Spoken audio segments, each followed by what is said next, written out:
Welcome everyone to another episode of the Global CTE podcast. This is the place where we try to highlight the best practices, the amazing people doing cool things that are really pushing career and tech education forward and preparing our students for success in the global marketplace. Today, we are really in for a treat. I have my good friend and fraternity brother here, Tremain Holloway. Yo to all the noobs in education. I'm sorry, I had to put that in there. All right. I love it. Tremain and I were on a panel together that was focused on durable skills at the CAPS National Conference. I was so impressed with the innovation that he is leading in education. And I said I had to have him on the Global CTE podcast to share his knowledge with the community. Let me tell you more about Tremain. Tremain has worked in education for 10 years. He's the principal at Maritime High School in Seattle. He's earned his bachelor's degree at North Carolina Central University and his master's from the School of Leadership at Harvard Graduate School of Education. Now, Maritime High School is a new small high school that opened in September 21 with its first 9th grade class. And is a collaborative project of Highline Public Schools, Northwest Maritime Center, Port of Seattle, and the Duwamish River Community Coalition. Tremain once said, "Our aim is not to just meet students where they are, but where they dream of being." Tremain, welcome to the podcast. Appreciate you, my brother. Thank you so much for having me here. Glad to be able to share the space with you today. Thank you. Thank you for coming, man. I really was excited about having this conversation with you. So let's jump right into it. For people who may not know, what is Maritime and why is there a need for a Maritime High School? Yeah, absolutely. So again, thanks for having me. Again, my name is Tremain Holloway. I am the founding principal for Maritime High School out here in the greater Seattle area. And I get this question all the time: what is Maritime, or why is Maritime important? And essentially what I tell people is that Maritime is about the sea. It's about the waters. And you can literally find anything you desire to have connected to the sea. All the answers that you need are actually connected to the sea. Everything we do is somehow, some way connected to the oceans, the waters, the rivers. When we think about supply chain management, we think about some of the ships that come from the coast of Japan that ship all the way over here to the United States of America. That's maritime in itself. We also have to think about the business component behind maritime, the transportation, the goods, the services, all the things that are connected to that. And about 80% of the jobs in maritime are actually on land. Before we even hit the oceans and the seas and the waters, the rivers, 80% of the jobs in maritime are actually on land. And you have to think about the people who are building and creating the ships, building and creating the boats. You have to think about the people who are creating the routes for these boats and these ships to actually transport goods and services to. You also have to think about the companies and the organizations that are connected to the sea, that are connected to those ships, and all the things of that nature. So maritime in itself, anything that you want, anything you desire to have, any type of job or role, position, is somehow, some way connected to the maritime industry. That's awesome, man. You're making me think about, I had a chance to take a group of students to visit the Panama Canal. And we were literally on the canal, like as those massive ships were coming through, and just seeing all the commerce. They were like, there's meat on there. There's your Nikes are on those ships. Like all the different things that you just think like, oh, they just show up at the store. But like when you check those tags and they're like, oh, it came from this country or that country. Like, how did it get here? And like you said, a lot of that commerce is coming up through the sea. So tell me more about, like, so now that we have a good understanding of what maritime is, like, how do you make that connection and the need for a maritime high school? Yeah, and absolutely. in Seattle, is there greater connection there? Yeah, absolutely. I will say the genesis of the story goes back to the collaborators who created it. So I had the privilege and honor to be a school leader in Highline Public Schools. So having a phenomenal superintendent, former superintendent, Dr. Susan Enfield, who really is all about being a big innovator, having big bodacious goals is what she always says. Okay. And so being able to create another magnet choice school is what we call them out here in Seattle, was kind of the vision that she had. Port of Seattle, Commissioner Ryan Calkins played a huge role in ensuring that the maritime industry creates some sort of pipeline to actually build the generations that are coming up now into the maritime industry. There's a phrase that I haven't coined this, and I don't take credit for it, but there's a phrase that says that a silver tsunami is happening in the maritime industry. And what essentially that means is that there's folks who have been in the maritime industry for 30, 40 plus years, and now they're beginning to retire out. They're beginning to leave. And so that is leaving job opportunity after job opportunity available for some young folks to come in and take on those roles and responsibilities. And so because that's happening, the folks that came together were Highline Public Schools, Port of Seattle, Northwest Maritime Center, Duwamish River Community Coalition, and they came together to say, well, let's address this challenge, right? Because we want to make sure that the maritime industry is still going to be complete with having human capital, right? That people are now starting to retire out. And so if you actually look at some of the research, the opportunities that are there are endless. There's limitless opportunities in maritime. We just talked about all the things that are connected to the sea, right? So when it comes to just the work opportunities that are there, those are pretty diverse. But one of the challenges within the maritime industry is that the workforce, human capital, is not as diverse. Just here in the state of Washington, here in the King County area, 86% of the jobs in the maritime industry are taken up by white men. Okay. And I work in a school district that's about 80% non-white. And so the vision for me is, although I may not have the maritime background, I don't have maritime legacy in my family. And quite a few of our students are in that same predicament, in that same boat. They don't have maritime legacy in their families. My goal is really, how do we connect our students who need power to those in the industry that have power, so that the maritime industry can be powerful. And so I want to be that conduit that ensures that we are beginning to build up the generations that are coming after us to understand and know what opportunities present themselves within the maritime field. I love it. So you're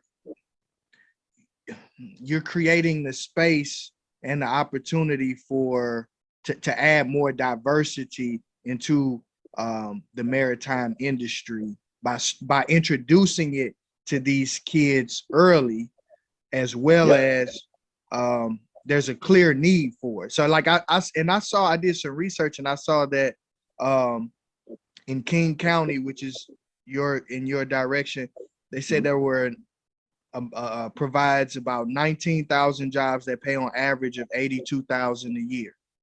Yes. Yes. that can be a meaningful shift for for most families. And so absolutely. So how do you, I'm trying to think, where do I want to go with this? Because there's so many, you're saying so many things. I'm just like, man, it's all right. like I really love, I'm gonna stay on this part, that there's a community need, and then education is responding to the community need by trying to prepare, like, with this is the education that our community needs to prepare people to keep this local economy going. So like, how do you even select the students, who get a chance to come to Maritime? How's that process work? Yeah, great question. So we actually are what we consider to be a lottery-based school. So kids do apply to get into Maritime High School. And for the amount of spaces we have available, we do a lottery off the folks that actually apply. We started September 2021 with a goal of having 45 students. We ended up getting right under 40 students in that inaugural 9th grade class. And then the incoming freshmen for this year's class of 2026, Man, when I think about that, I feel like it's so far away, but it's really not. It'll be here before you know it. Exactly, exactly. So the incoming class of 2026, our goal is to have that class be 100 students. And going forward, as we build 9 through 12, each grade level will have about 100 students. So when we're at full capacity 9 through 12, we'll have about 400 total. So still keeping that small school mindset, because to me, that's really important to develop a student-centeredness oasis of a school community. You have to keep it small or relatively small. So so walk me through, like, what's a day like? Are the students going out on the water? Or they're at the port doing experiential learning activities? Like if you can share more insight on that, what's that look like? Yeah, absolutely. I would say yes and to what you just said. So we have a very interesting model, very innovative model. One thing for me, I strongly believe in place-based education. For those who don't know what place-based education is, essentially, when we think about students and their learning, we oftentimes think about how they're learning and what they're learning, but we don't necessarily think about where they're learning. And so place-based education focuses on the where. And so as students are learning concepts in school, in the classroom, they get an opportunity up to twice a week to have what we call fieldwork experiences, experiential learning. So they're actually going to the Port of Seattle. They're actually going to the Duwamish River doing water quality testing. They've done that research in their classrooms for a couple of days during that week, but then they actually get the chance to go out to these particular facilities and do that work on the water, on vessels. And so to me, that's very powerful, because I'm all about how do we create hands-on, hearts-on, and minds-on education. We think about project-based learning, or what one of my colleagues says, Stephanie Burns says, learning-based projects, because we truly do believe at Maritime High School that the learning actually happens as the students are working on the projects that they're doing. And so that learning, that knowledge becomes crystallized as they're doing these projects. And so we really focus on PBL, we were focused on place-based learning. And we also want to make sure that our kids have experiences outside of the classroom. So we do up to twice a week. Our kids are out on water or outside of the four walls of a classroom. And that is so awesome. And I think the future of education looks more like that with you and your colleague. The way you presented that. The students, they want to get their hands dirty. They want to experience the learning before we start the teaching, like, part of it. So I think that's awesome. Now I know some people who are listening to this are wondering, like, okay, so Maritime High School, they're out on the water, field experiences. So talk to me about assessments and grading. Like, this came up during our conversation on that panel. Yeah. Like, I'm curious your thoughts. I know you guys are more focused on competency-based grades. So talk to me more about that. Yeah, absolutely. Yeah, we consider ourselves to be a competency-based school as well. So we don't have grades per se. We believe in what we call competencies. And these are the areas that we want our students to be competent in. So when they graduate, they're able to choose the future that they want, whether if they're going directly into the workforce, whether if they're going to a 2-year or a 4-year college university. We want to make sure our kids have what we call the durable skills that they can assess themselves on to be adequately prepared for the future that they choose. And so we have 7 competency areas. I'll list a few of them: scientific reasoning, mathematical reasoning, social understanding and reasoning, wellness, maritime leadership. So those are a couple of the ones that we do have. And our students are taking classes, obviously, but they're getting credit towards those particular areas. So they can demonstrate and show it. For me, what I love about us doing competency-based learning is that it really puts the learning ownership in the hands of the student. Yeah. Our traditional school setting reduces kids to letters and numbers. And we know our kids are way bigger than that. We know they're more complex than that. We know they're more brilliant and genius than that. And so what I love about the competencies, it allows a student to really take ownership with the work that they're doing, really assess themselves, really be able to say, hey, this is what I believe I'm competent in. These are the areas where I think I have strengths, and these are the areas where I believe that I am competent in. And so when I go into the workforce, I can verbally articulate that. I can verbally articulate my wellness standards. I can verbally articulate my mathematical reasoning and understanding, not just I know how to do this math problem, right? Right. So it's a very interesting and innovative way to go about things. I'm very grateful to the State Board of Education in the state of Washington, who's also moving towards this direction as well, and has granted us the opportunity to move forward with competency-based learning, as well as the Big Picture Schools Network, who has been doing this for years. And so we've gleaned a lot of learning from the Big Picture Network also. And one thing I will say, and I'll add in there as well, is we subscribe to what's called the Mastery-Based transcript. For those who don't know, the Mastery-Based transcript is the transcript that's moving away from letters and grades. To me, when I think about education, the school systems weren't started for people who look like you and I, right? Okay. The school systems weren't started for folks of color. And so we can't continue to do schools the way that they did in the 1600s to 1700s and expect for folks of color to be successful, to be adequately prepared for their future, because that's just how the school systems were functionally operating. You know, they functionally operated inherently on a racist, on a biased perspective. And so I think a lot of our colleges and universities now are recognizing that as well. And so that's why some of your bigger, more selective universities are moving away from the SAT and the ACT as a standard for acceptance, for college acceptance rates, right?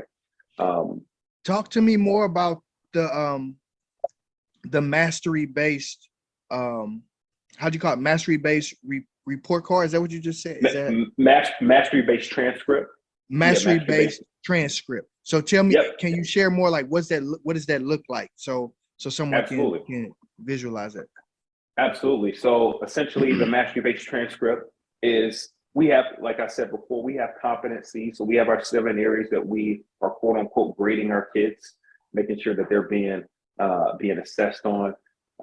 And again, I had mentioned this before on a panel that we spoke on, but we also have to think about assessment as learning, rather as assessment of learning.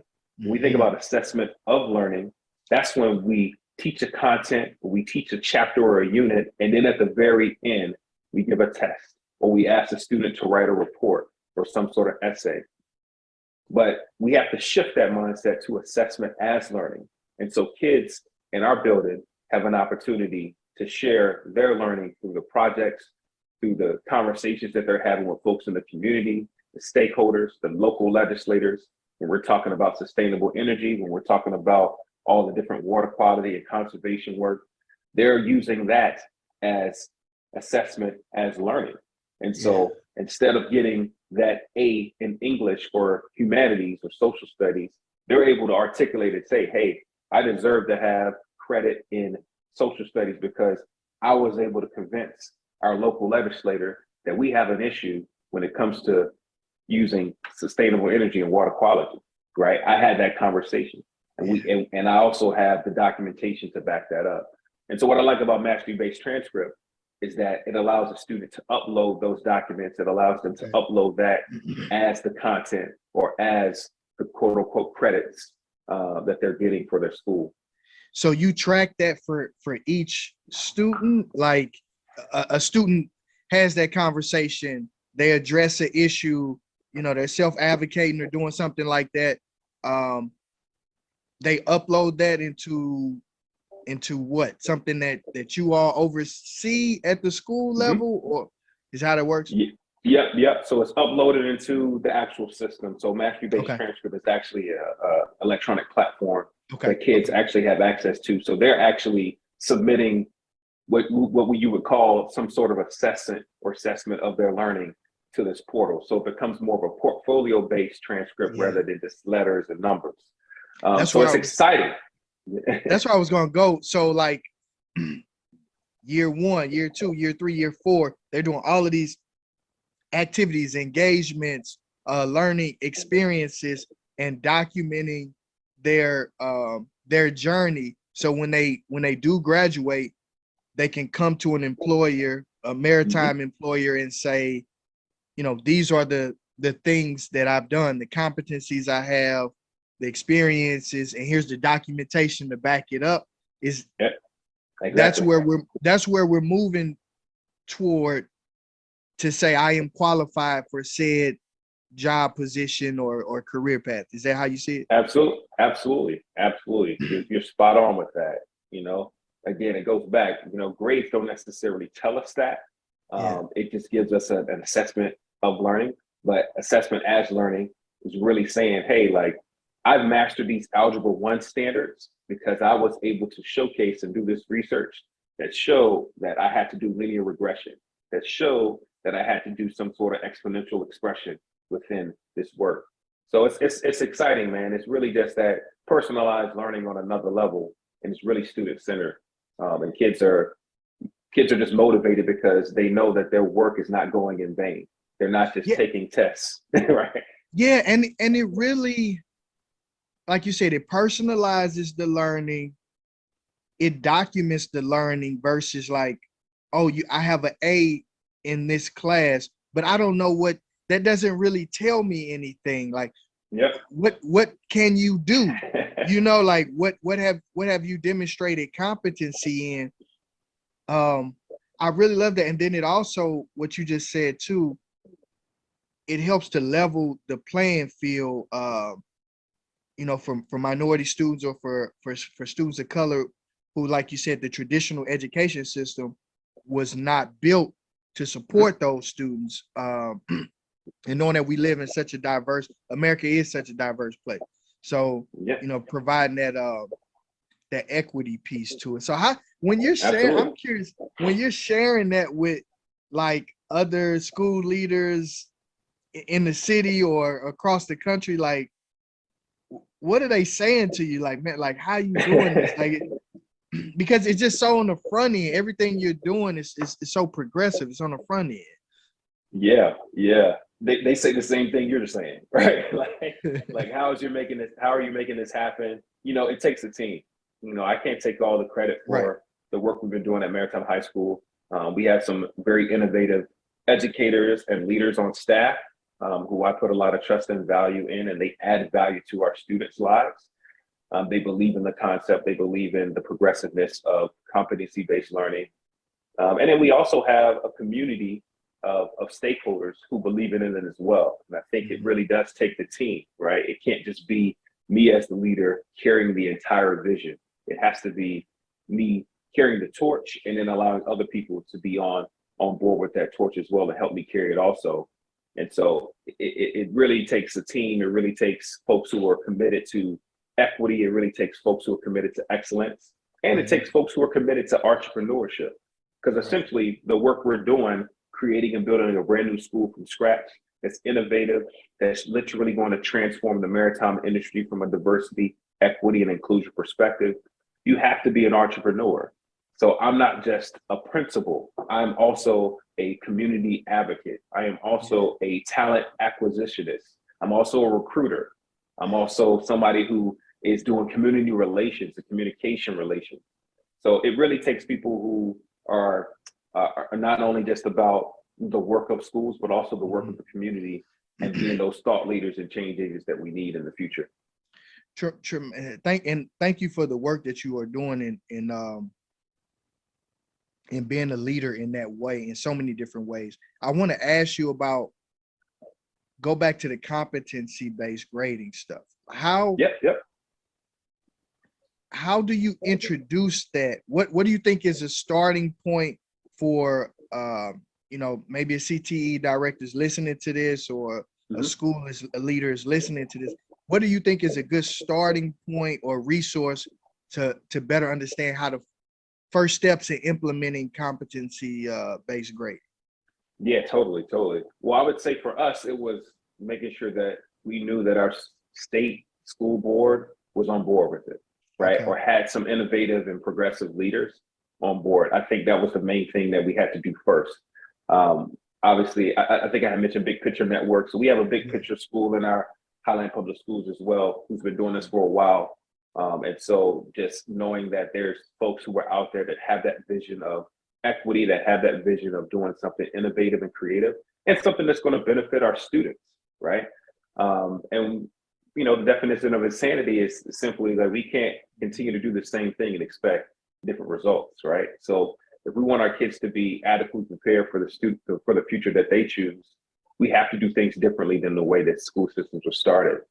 Schools look tremendously different now, right? I think the pandemic really opened up our eyes to some of the racial tensions that were there, it really polarized some of the inequities that were there. The technology divide from some of our students was brutal for some of our kids. And some of our kids thrived through it because they had specific resources.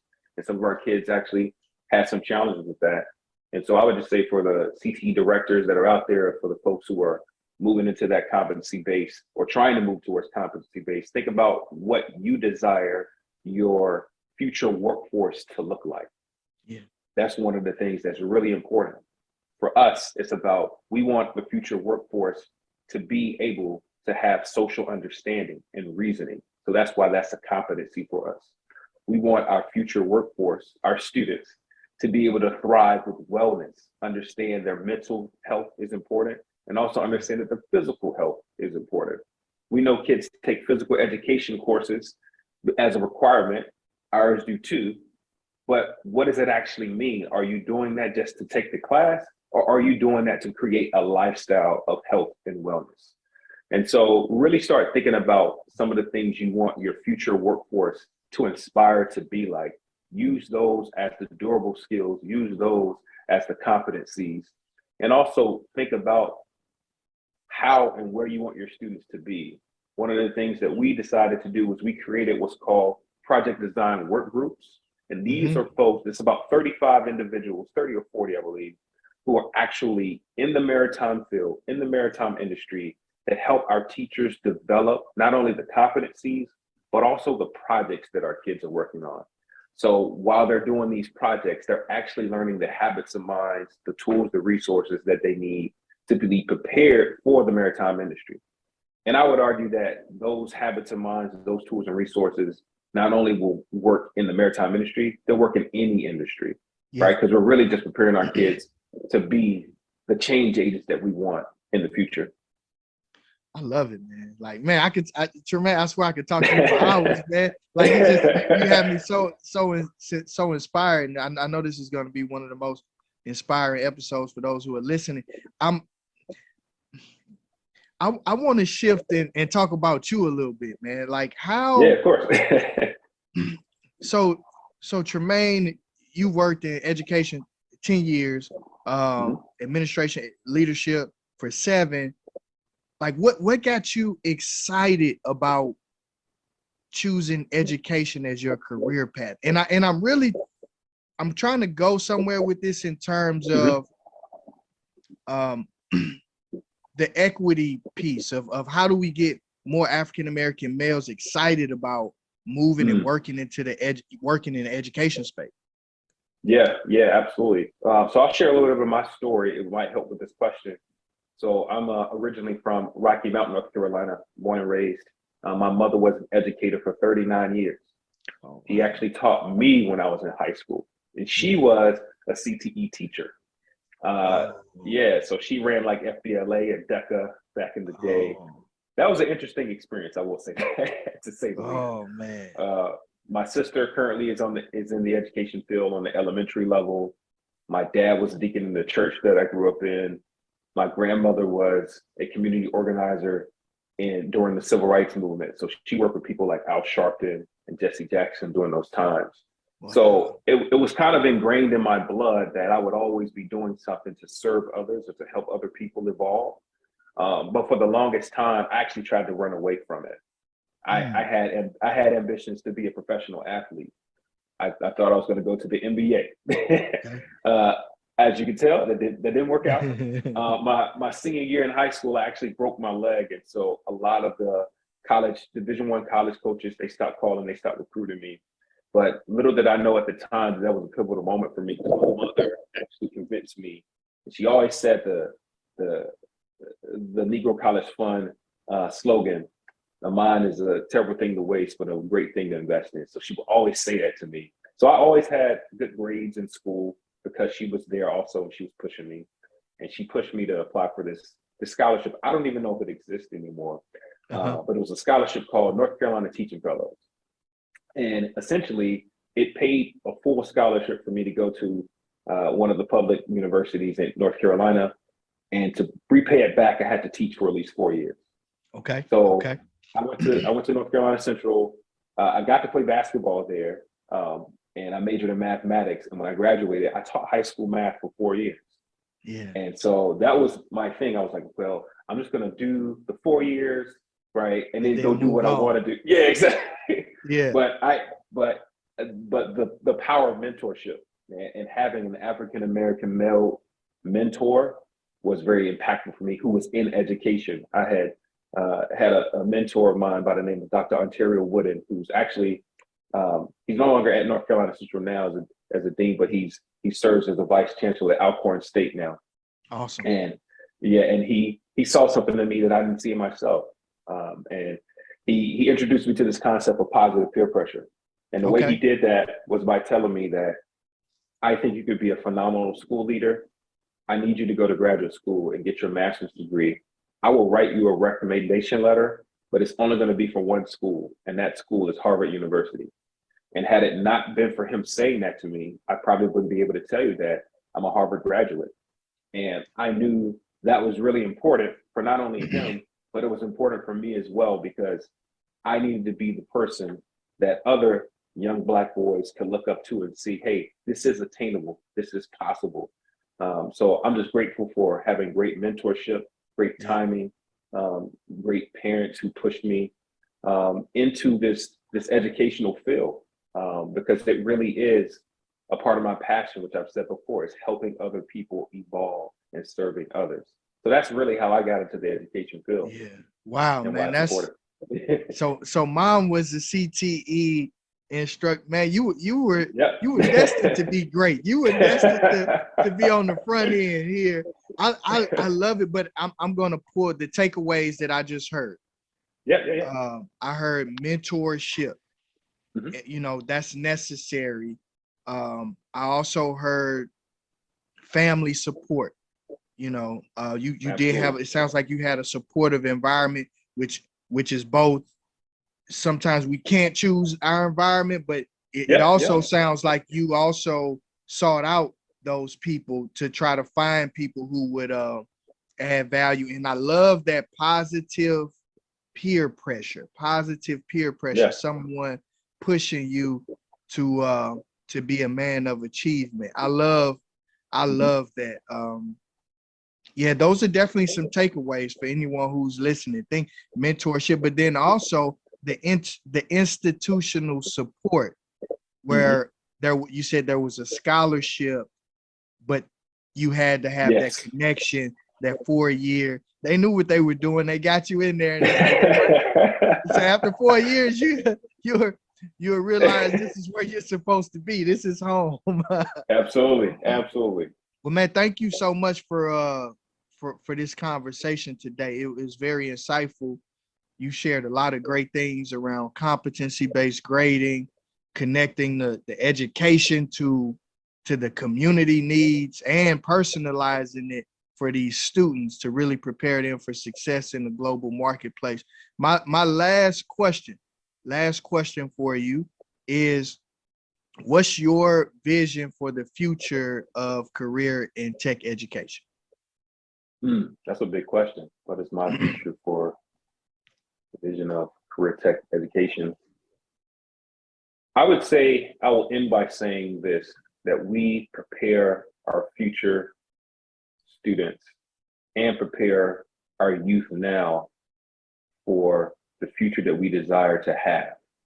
And what I mean by that is by creating the thought leaders, the change agents, the next generation of world changers through the metrics of the learning that we're doing now, utilizing the durable skills, ensuring that we're making sure that they have what they need to be adequately prepared for the future that they choose, but also make sure that we're creating a generation of wealth builders, that we're creating a generation of anti-racist educators, that we're creating a generation of folks who will stand up to injustices And as long as we're doing that, we'll continue to help other people and other generations evolve. Well said. Thank you. Thank you so much, Tremain. If people want to connect with you, is there any place you want to point them to if they want to connect sure. with you? Yeah, absolutely. So I'm on LinkedIn. You can find me on LinkedIn, my full name, Tremain Holloway. I'm on Instagram. I'm on social media, Facebook, Twitter as well. Yeah, you can just find me. Just type in my name, and I think I'm like the only Tremain Holloway on social media. You type in my full name. So awesome. Well, thank you. Thank you again, Tremain. Thank you, everyone, for listening. If you enjoyed this episode, please like it and share it with a friend, share it with a colleague who wants to learn more about really preparing our students for success in the global marketplace. And thank you all for listening. Just staying close to the show and being connected. As I always say, you don't have to be great to get started, but you have to get started to be great. Peace.